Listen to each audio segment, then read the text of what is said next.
Carrillo, I think we can go ahead and get started with the admin part of the meeting, and it looks like we've got everybody at least in the process of signing on, and we have quorum already. So, Janae, do you want to read your disclaimer about recording, and then Chair Carrillo, you can get started.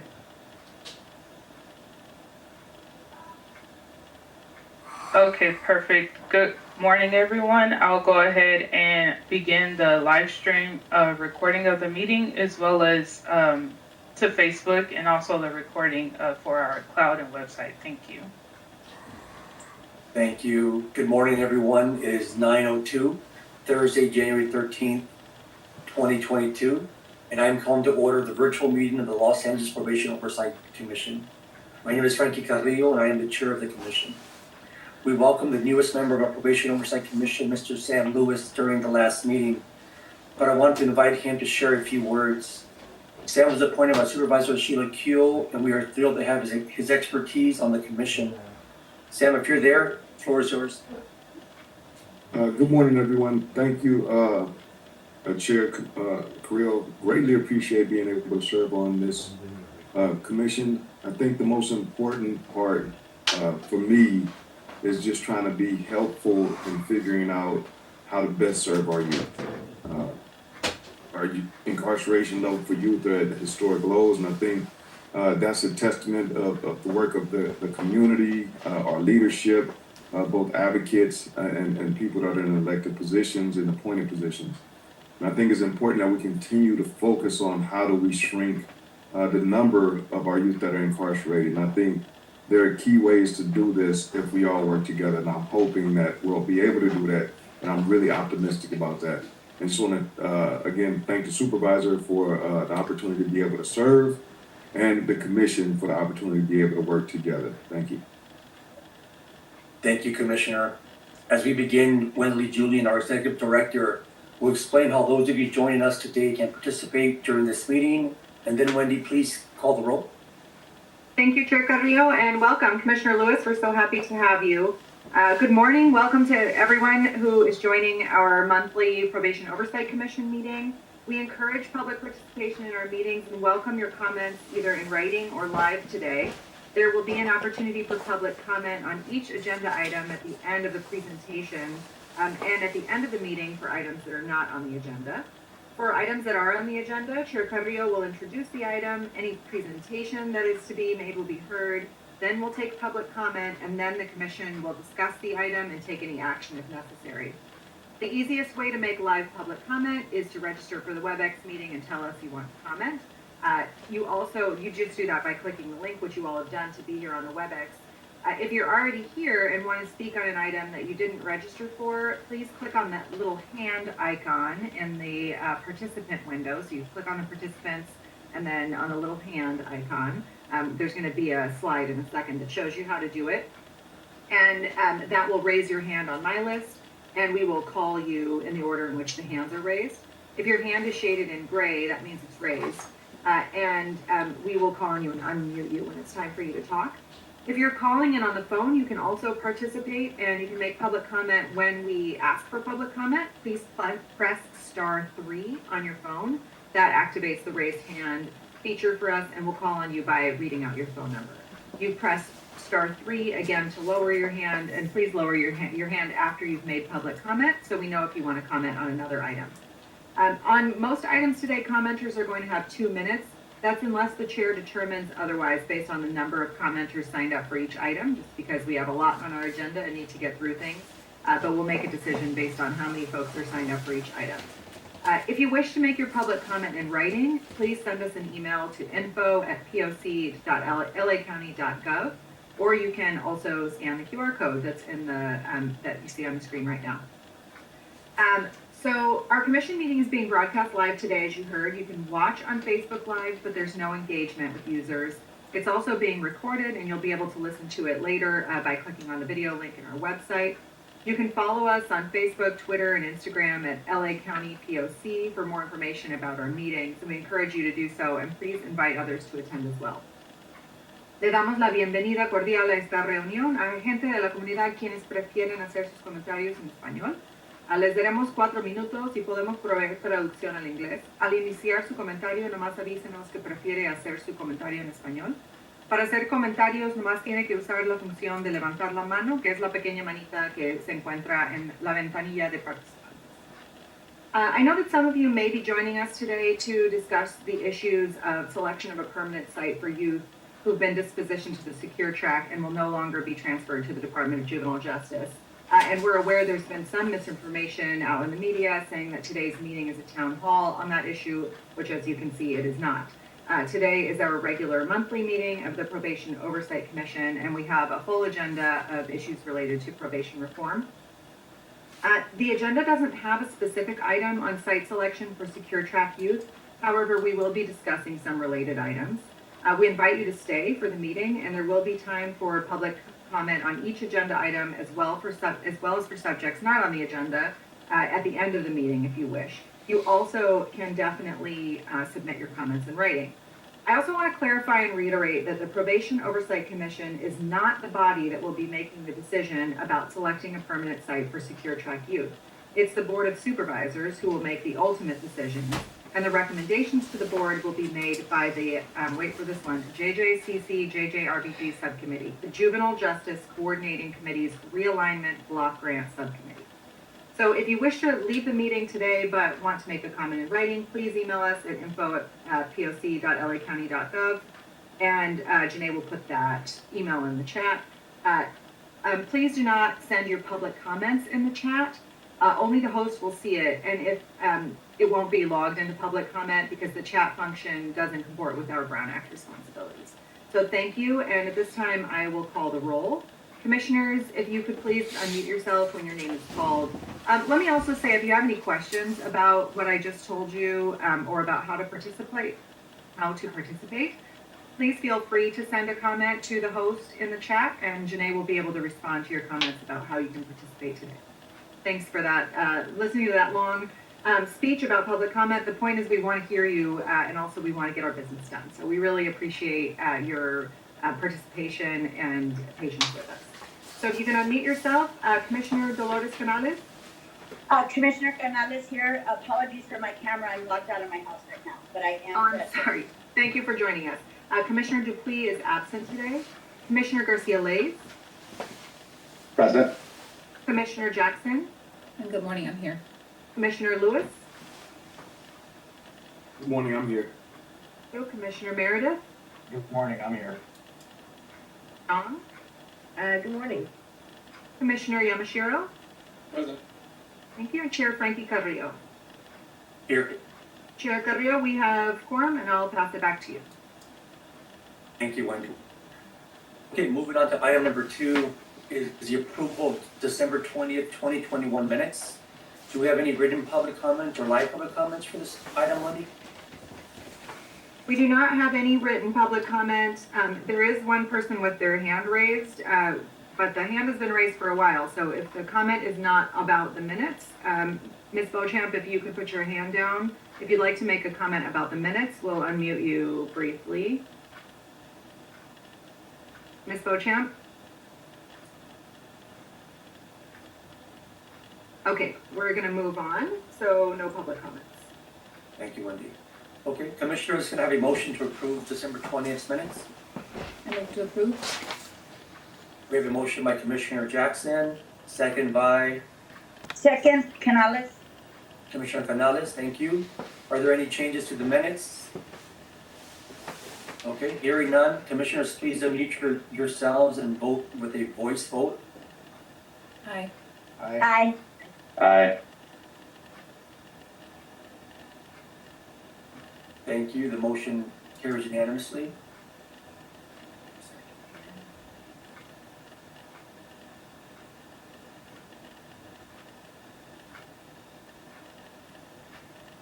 Okay, moving on to item number 3.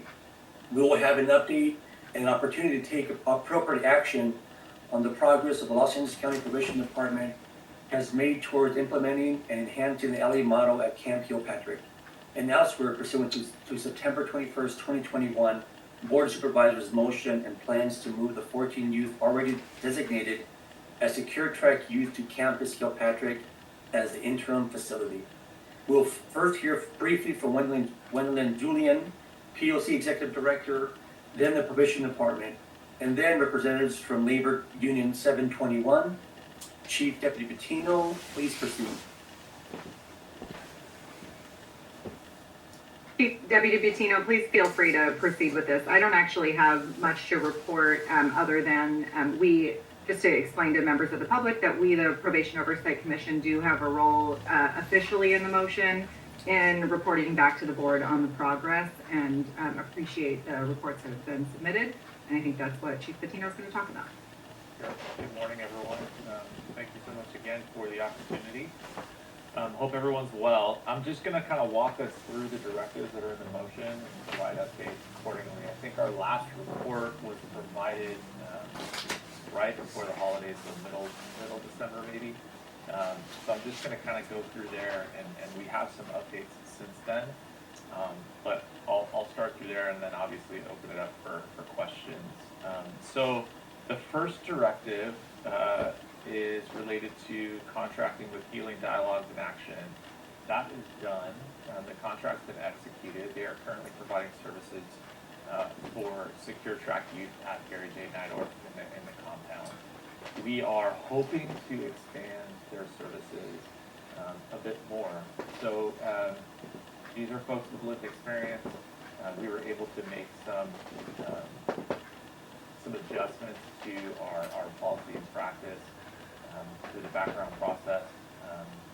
We need to put some, and this is just an aside, we're reviewing that process now as we continue to have folks with lived experience come through. We want to make sure that we're being careful as we grant clearances, but we also want to make sure that we're not just that we don't have some boilerplate or rote process. So we're really looking at these individuals case by case as much as possible and reviewing that. So we're able to get folks cleared, providing services, and then as many of you know, Barry J. Nidorf has been on quarantine, pretty significant quarantine because of our most recent COVID outbreak. This is different this year because most of our youth have tested positive in the quarantine units, whereas before it was limited exposure, maybe staff. We have a lot of youth that are testing positive, thankfully. Most of them are asymptomatic or have very little symptoms. So those services have sort of slowed down. We've had to kind of limit access as much as possible just for safety to try to keep this under control. We expect to have, I believe, 2 of the units are coming off quarantine early next week. So we're hoping that we can resume some of the visitation and some of our providers in there. And then there's ongoing conversations about expansion, trying to make sure that we're fitting them in throughout the day as opposed to narrow time slots. And so part of that is staffing on HDA's side. Part of it is making sure that we're integrating them throughout the day-to-day. Moving on to the second directive. The first part of that has to do with education. The youth at Kilpatrick are attending the LACO school that's on site, our SYTF youth at Barry J. All of them are either finishing high school through LACO or are attending some sort of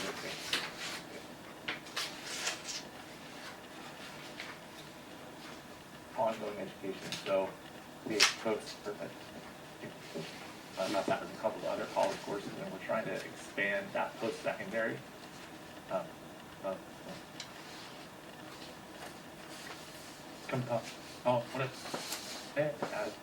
we know that this population is going to continue to get older, so we're expanding. Is the mentorship program. YDD is a piece of it in terms of the report that goes to the board.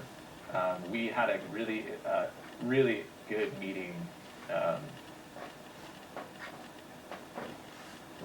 Chief Bettino, we're having trouble with your bandwidth with the video.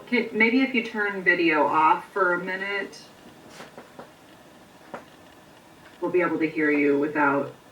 The volume is okay. It's just breaking up a little bit. So can you hear me now? Yes. Okay. It's actually trying to close WebEx. Give me 1 second. Apologize. You can hear me though? We can hear you clearly, yes. Okay, so I'll just keep talking and hope that this thing gets resolved. Just stop me if I'm breaking up. So we're waiting, we had a good meeting with YDD this week. We are moving forward with some planning. Probation, the Youth Justice Work Group, as well as YDD is going to continue to forge ahead with a plan. Their report is probably going to get to the board sometime this week. They're working on a final draft. And what it does is it sort of details job description. It details a lot of the different training that we expect folks to have. And what's been really helpful is to have Quentin Lacey involved in the conversations. It's helpful for probation to gain a more clear understanding of what it is that we're really talking about when we discuss federal messengers. So that's been good. So there'll be some ongoing planning, and I expect that their report back will be to the board in the next couple of weeks. And then the second part of that is related to the community council. We are planning our first meeting of that community council next week. That will include participants from DMH, LACO. I believe on the list was POC, so I think Wendy, either you or your staff will be part of that community council, as well as folks from the Youth Justice Work Group. And we're trying to get some, to see if we can get SD3 involved as well. So that's scheduled for next week. The next part of this is related to recovery services. Start doing programs to whatever location that is selected. We feel that we want the staffing that's gonna want that's gonna be selected to work with these youth. It should be people that want to work there, which could be starting from a bureau chief all the way down to senior director, supervisors, and DPOs and GSNs all the way down. That's something that but we would like this to open up as soon as possible.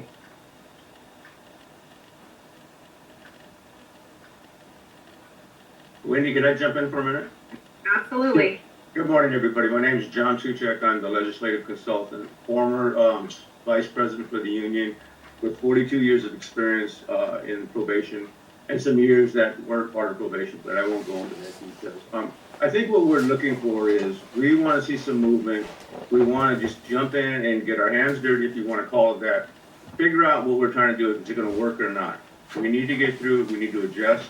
That's fine, but I don't think stalling. We're almost a year behind all this. We just got to get in there, and we're going to fail on some parts, and we can improve those parts, but we won't know what those parts are until we're actually in there. And I think that's really the gist of it for our union. And I can't discuss the other unions or what their philosophies or positions are, but again, I think our youth are sitting there waiting, and I think it's incumbent upon all of us as a team to get there and roll our sleeves up and make this work. Thank you, John. Thank you, Jerry. Reggie, I'm sorry. Wendy, is Adam back yet? He's not. We're working on it, but we don't have him back on yet. Okay. I mean, since what you said was true, he basically got through the entire presentation. Do we have any written comments or live public comments for this item? We do, and I'll also say that the reports to which he was referring to the board are, they're actually attached to last month's agenda. And this actually gives me the opportunity to say that Janae is working very closely with our IT group to develop a library on our website to provide to the public easier access to those types of reports. Right now they're all accessible, but you have to sort of go through our minutes to click on them and see them. So very soon we hope to have an opportunity where you just be able to log on to the website and access the reports by subject area, like OC spray or the LA model or the decarceration of girls, the initiatives that are specific to the POC. So yes, we have a number of people that are pre-registered for this item, and then I'd like to invite folks to raise their hands if you wish to comment on this item. And we will begin with, I think we're good with 2 minutes because we have a very reasonable number of folks who are signed up to speak. So get to my list here. We're going to start with Danita Beauchamp. Danita, we're going to unmute you and then we'll start the timer. And just to interrupt, Wendy, we do have Adam back online. Oh, great. Well, so before we start, Adam, do you want to, were there some items that you wanted to finish up just so we can stay in the right order here? I'm not sure if folks can hear me or not. Am I We muted? can. Yes, we can hear you. Okay.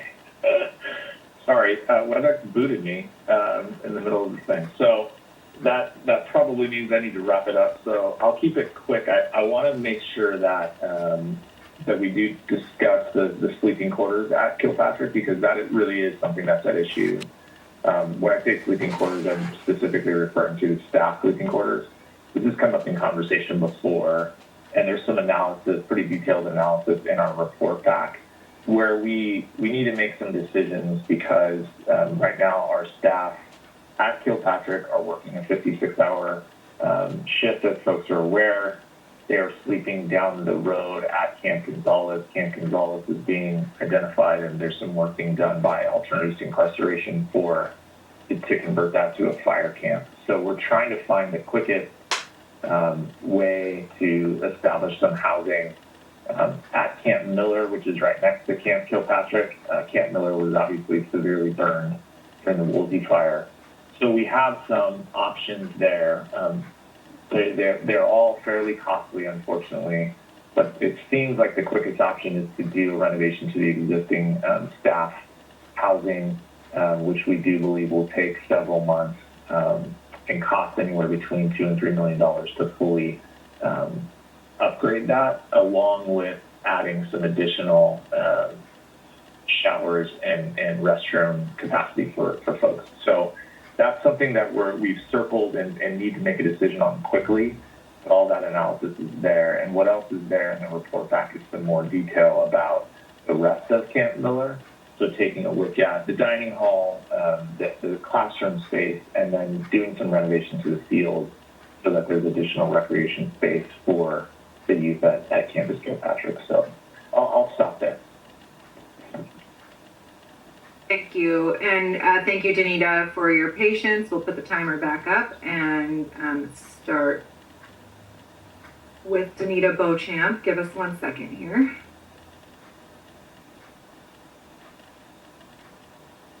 Okay, Danita, we're going to unmute you and you can begin your public comment. Okay, good morning, Probation Oversight Committee, the commissioners. I'd like to thank you for allowing me to speak today. My concern about this program is I have gone through all the documentation that has been provided in terms of the program and the reimagining and what exactly will entail with the education, but I have not seen anything in terms of success rate or where this program has been implemented in other juvenile programs or detention centers. And so I wanted to know if anything in today's meeting will cover this, so that we as a community in Laverne, if Camp Page and Afrobot is chosen, we can understand what exactly is going to be happening with the juveniles that will be permanently housed there. And I also sent an extensive letter to the Board of Supervisors on Tuesday's meeting that, Camp Nydorf has already been facilitated for everything that these juveniles need: physical, medical services, mental health services, educational services. So rather than use that money for facilitating physical construction, I feel that that money can go towards the programs and the actual services that these youth need to turn their life around, if that's the main objective of this program. Thank you. Thank you. Next up, we have Krista Newble. Janae, I don't see her hand raised, but she is in the meeting. If you can unmute Krista. Please raise your hand if you don't mind. Even if you're already registered, it makes it a lot easier for us to unmute you. Let me know when she's ready to go, Janae. Krista, you're unmuted and you have 2 minutes. Thank you. Okay, can you hear me? Yes. Okay.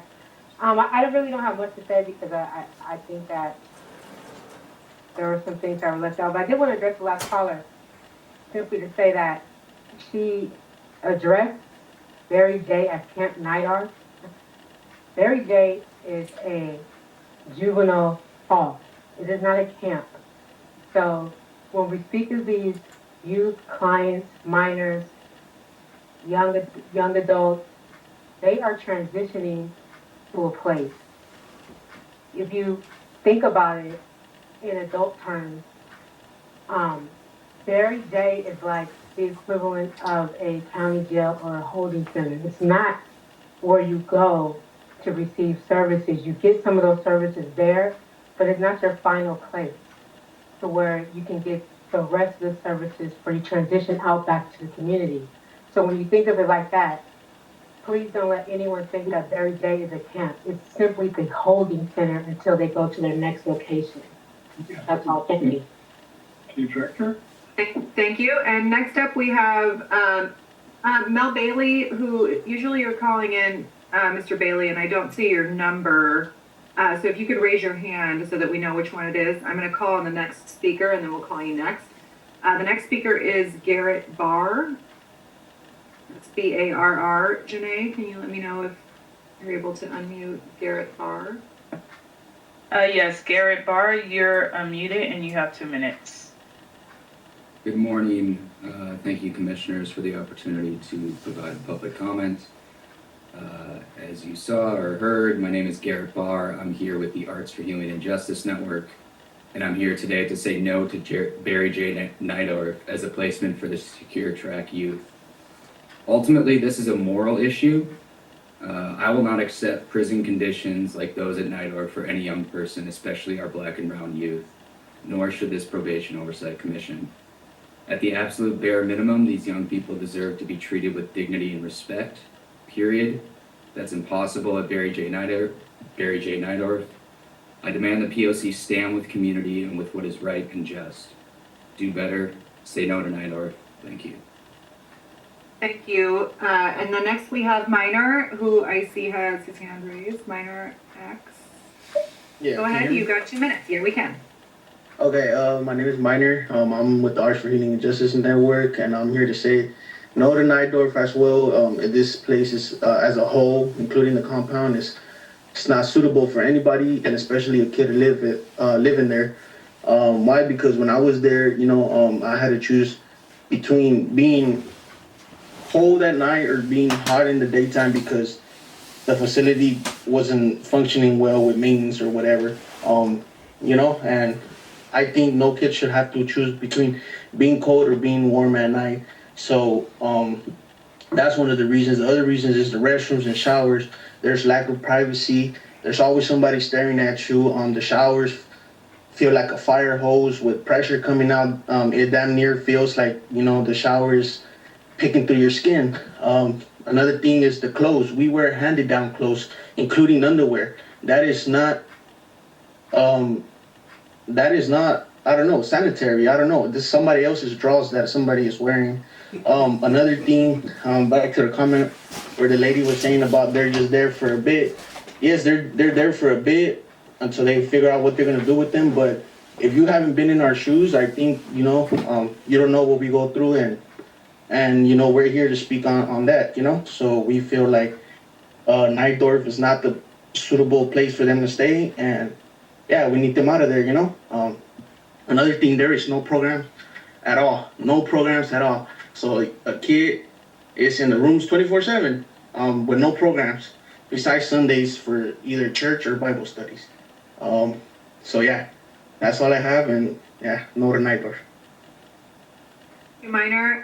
The last pre-registered commenter is Arturo Quiroz, who I also don't see on the list, but if you're calling in, either you or Mr. Bailey, please use the *3 function on your phone to raise your hand so we know which number is yours. We'll go next to Zoe Rawson.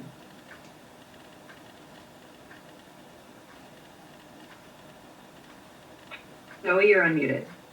Thank you, Zoe Rawson with Arts for Healing and Justice and LA Youth Uprising. Here to register my strong opposition to Nidorf as even a consideration for the secure track. I've been to Nidorf. I've worked with youth in the compound. I've been to most of the probation facilities, if not all of them. I'm really realistic about the challenges because I've done this work for a long time.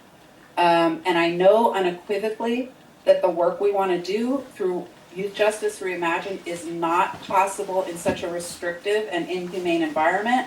Najdorf is a prison, far more than the majority of facilities. I'm here to ask the POC to stand with us, to stand with youth that have experienced the inhumane treatment, to stand with community, and tell the Board of Supervisors also no to Najdorf in no uncertain terms. I've been doing youth development work for many years. I'm a trained social worker and attorney, and I've worked in locked settings centering around mental health. I choose to focus my work within a youth development framework because it's the framing that most supports racial justice and human decency, cultural responsiveness, and real healing from trauma. There is no space for that meaningful youth development work to take place. And in fact, it's disruptive to youth and human adult development at Najdorf because it's a prison setting. The physical setting is intentionally designed for intimidation, coercion, and suppression. You are moving through cages in all aspects of the full setting. The living quality is poor. There's a history of violent incidents with staff.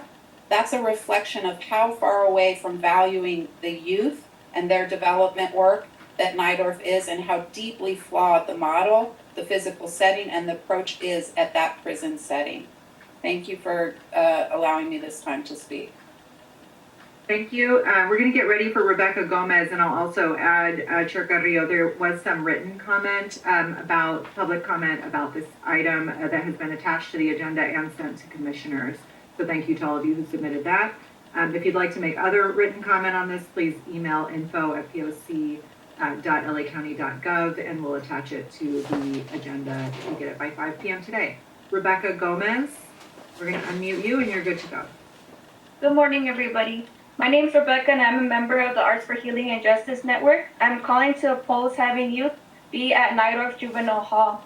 The conditions of this prison is not suitable for anyone, much less children. Our community, especially the youth, needs to have respectful and dignified treatment in order to heal and flourish. Locking them up in Najdorf will mean you'll be giving up on them and leaving them. You are losing a lot of potential. It will have a devastating impact on them around physically, emotionally, and spiritually. Najdorf has already a long history of cases that is not suitable. It is essential for the adults to keep the needs of the youth in mind. These Black and brown young people who have been the most oppressed and silenced, they need to be taken care of and their healing journey prioritized.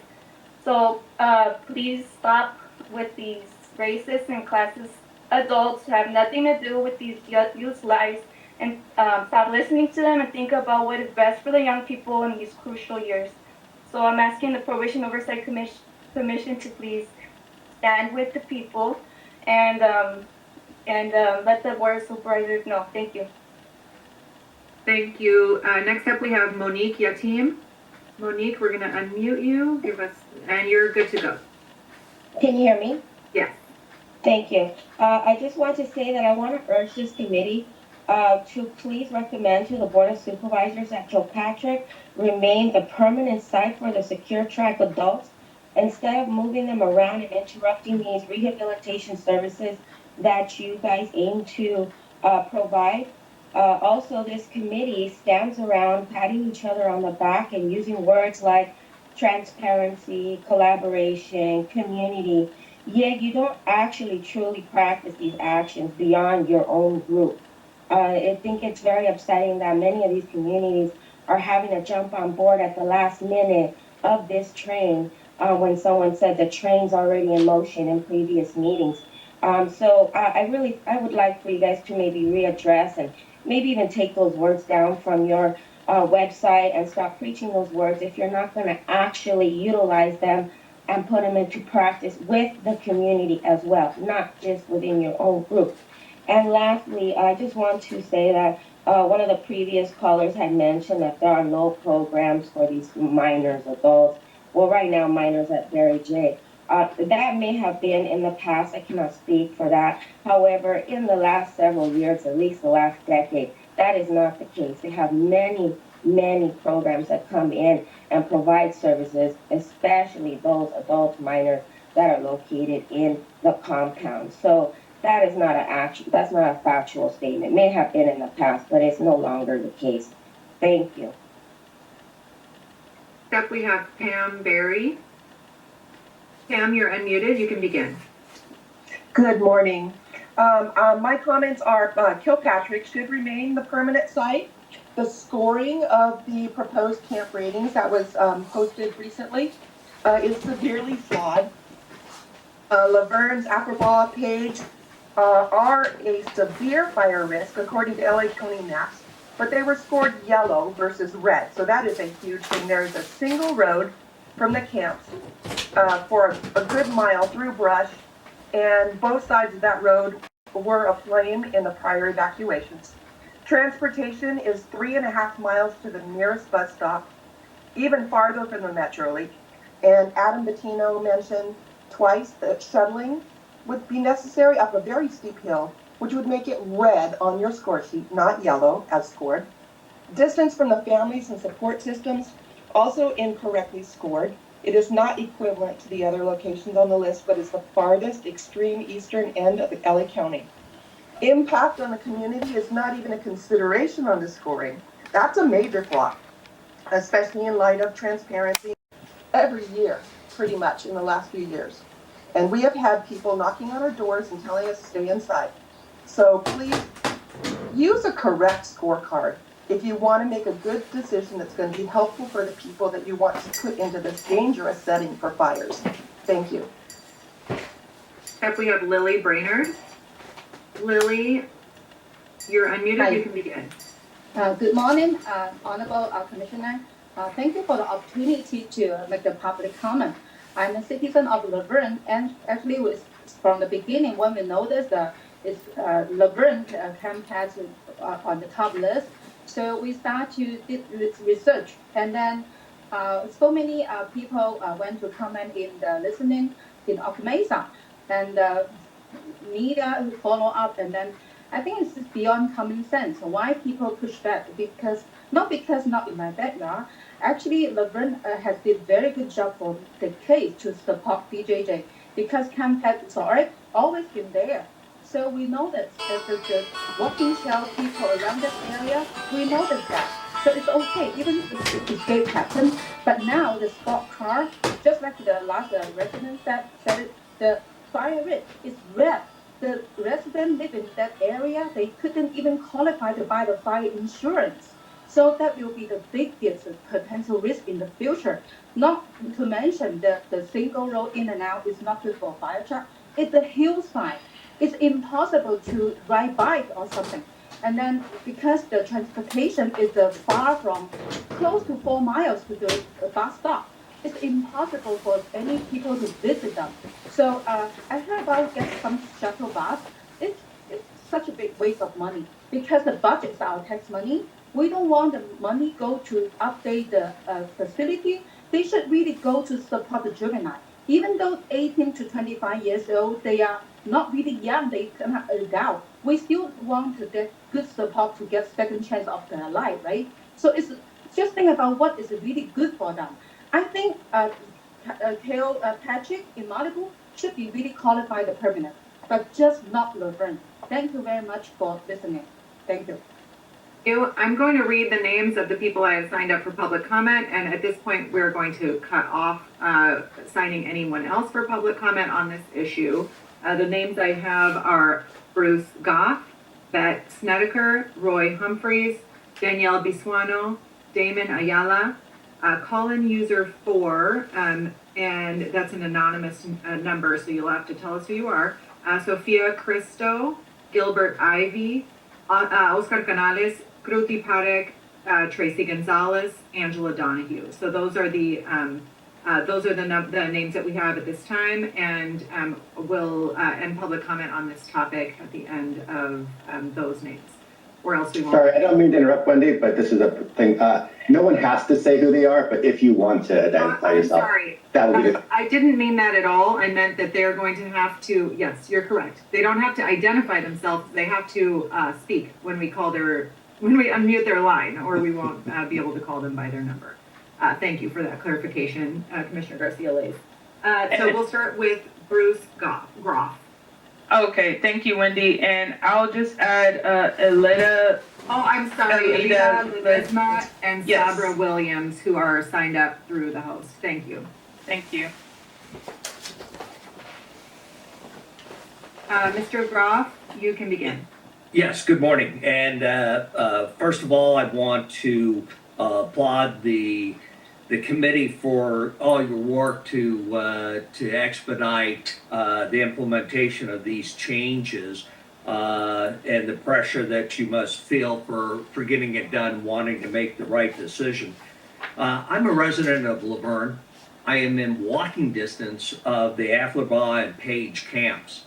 I agree with the earlier caller that it is difficult for me to believe the low fire risk rating that the camps have received. In the 20 years I've been in this neighborhood, which is the closest to the camps, we've been evacuated once and notified to evacuate a second time. These camps are closer to the fire source than my home. And I just don't understand the poor rating, and I think that should be one of the influencing characteristics of your upcoming decisions and recommendations to the board.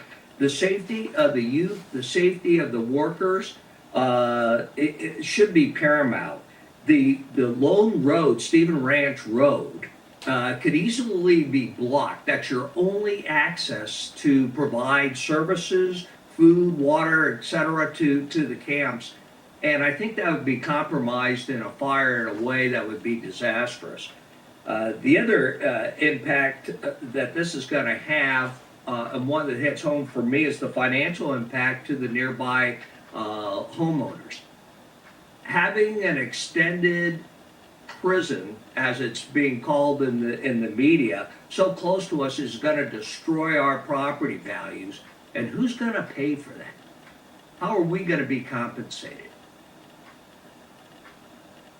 Thank you. We'll go on to Beth Snedeker. And I'd just like to remind folks that, as I said in the beginning, the Probation Oversight Commission is not the decision-making body on this item.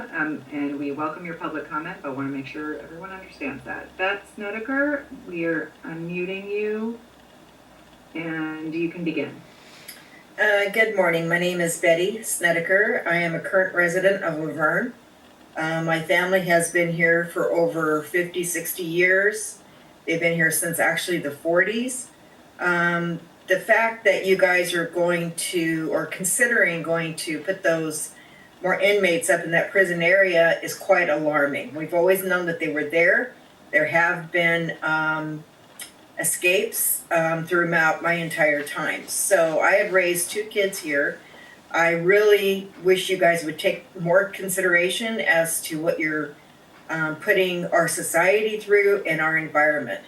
Agree with the last commenters is that it is going to take down the property values.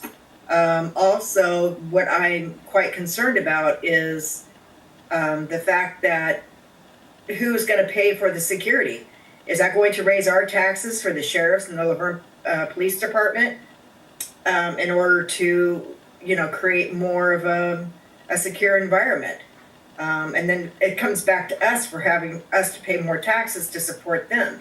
So the fire risk, I just recently went up there. It is quite the fire risk in the environment and the surrounding areas.